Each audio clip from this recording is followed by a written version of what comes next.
Hello everyone, welcome to spark by Sona. ಇಂದಿನ ವಿಡಿಯೋದಲ್ಲಿ ನಾವು 7th standard social science part 2 chapter 15 history, social and religious reforms, ಸಾಮಾಜಿಕ ಹಾಗೂ ಧಾರ್ಮಿಕ ಸುಧಾರಣೆಗಳು. ಪ್ರಾರ್ಥನಾ Samaj.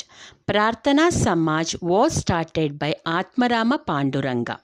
After Brahma Samaj, this was a prominent social reformist organization that started in Bombay or present Mumbai province. ಪ್ರಾರ್ಥನಾ ಸಮಾಜವನ್ನು ಆತ್ಮರಾಮ ಪಾಂಡುರಂಗರು ಪ್ರಾರಂಭಿಸಿದರು. ಇದು ಬ್ರಹ್ಮ ಸಮಾಜದ ನಂತರ ಮುಂಬೈ ಪ್ರದೇಶದಲ್ಲಿ ಪ್ರಾರಂಭವಾದ ಪ್ರಮುಖ ಸಾಮಾಜಿಕ ಸುಧಾರಣಾ ಸಂಸ್ಥೆ ಅಂತ ಹೇಳ್ಬೋದು. ಇದನ್ನು Bal Wagle, N.G. Chandrashekhar, M.G. Ranade and other were its main leaders. They paid attention to widow marriage, intercaste marriage, upliftment of women and development of the deprived classes.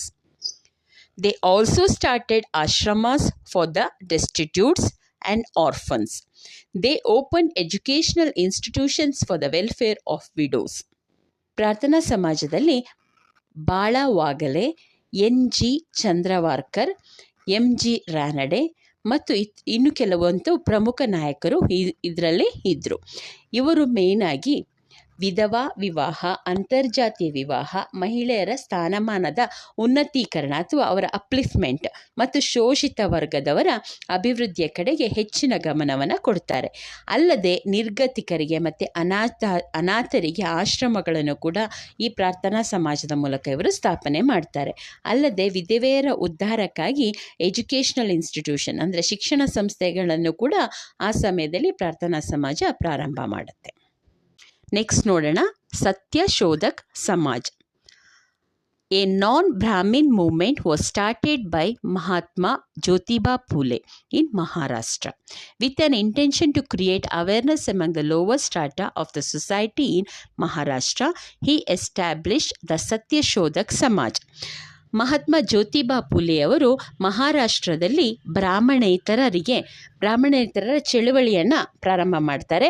ಅಲ್ಲದೆ ಇವರು ಮಹಾರಾಷ್ಟ್ರದಲ್ಲಿರುವಂಥ ಕೆಳವರ್ಗದ ಜನರಲ್ಲಿ ಜಾಗೃತಿಯನ್ನು ಮೂಡಿಸುವ ಉದ್ದೇಶದಿಂದ ಸತ್ಯಶೋಧಕ ಸಮಾಜವನ್ನು ಸ್ಥಾಪನೆ ಮಾಡ್ತಾರೆ. He started schools for untouchables, orphans and widows. He condemned the Brahmin priestly class and explained his philosophy in the form of dialogue in his book Gulamgiri or Slavery. ಈ ಜ್ಯೋತಿಬಾ ಫುಲೆಯವರು ನಮ್ಮ ಭಾರತದ ಅಸ್ಪೃಶ್ಯರು, ಅನಾಥರು ಮತ್ತು ವಿಧವೆಯರಿಗಾಗಿ ಶಾಲೆಗಳನ್ನು ತೆರೀತಾರೆ.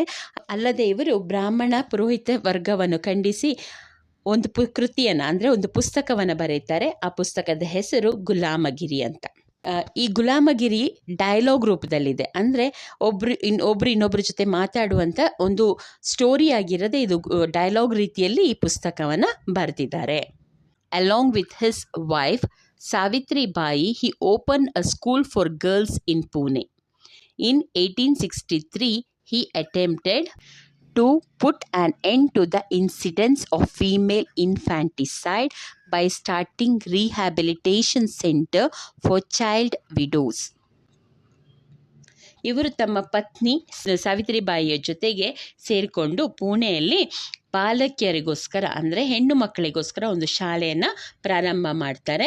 ಅಲ್ಲದೆ ಬಾಲ ವಿಧವೆಯರು ಅಂದರೆ ಯಂಗ್ ಏಜ್ನಲ್ಲಿ ವಿಧವೆಯರಾದಂಥ ಮಹಿಳೆಯರಿಗೋಸ್ಕರ ಪುನರ್ವಸತಿ ಕೇಂದ್ರ ಅಂದರೆ ರಿಹ್ಯಾಬಿಲಿಟೇಷನ್ ಸೆಂಟರನ್ನು ಕೂಡ ತೆಗಿತಾರೆ.